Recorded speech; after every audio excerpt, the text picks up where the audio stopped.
This week is preparation for this coming final ay prelim exam. Pakipanood at pakinggan kung kailan kayo para hindi po tayo tanong ng tanong. Nagsisend po tayo ng video para madali pong maunawaan, mag-read lang po kayo. Ako nasan yung video, nandun po lahat nakalatag kung ano po dapat ginagawa. At saka pag may mga reminders po ako, pakibasa po ng maigi para po hindi nasasayang yung mga ginagawa po nating paunawa. Okay ha? Ang team Monday, alam mo kung anong team ka kasi ano mo kung anong pasok mo sa akin. This coming March 18 na ang prelim exam. Kung team TF ka, kung team Tuesday, kung team TF is this coming March 19. Again, Monday team is this coming 18 March, and team Tuesday and TF was this coming March 19. And kung team Wednesday ka, this coming March 20. At if team Saturday kayo, this coming 23. So, yung pong mga exam po na coverage, sinabi ko na rin po yan sa aking paunawa. All you have to do is magbasa po tayo.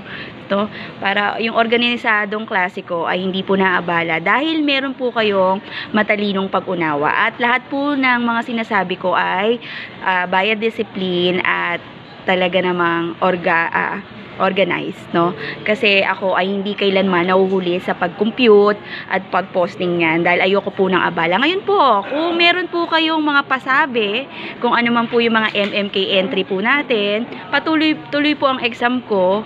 Pagbigay alam nyo lamang po kung ano man ang magiging hadlang para sa inyo.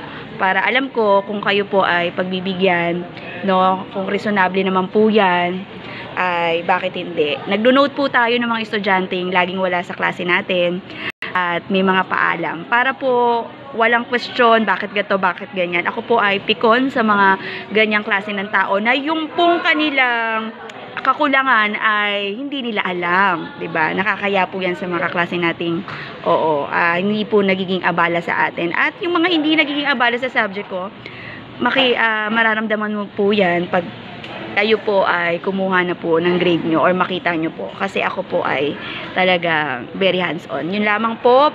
Sa mga hindi nanonood, hindi ko po kayo problema kasi ito po ay documentation ko na alam ko yung sinasabi ko at na-isend na sa inyo.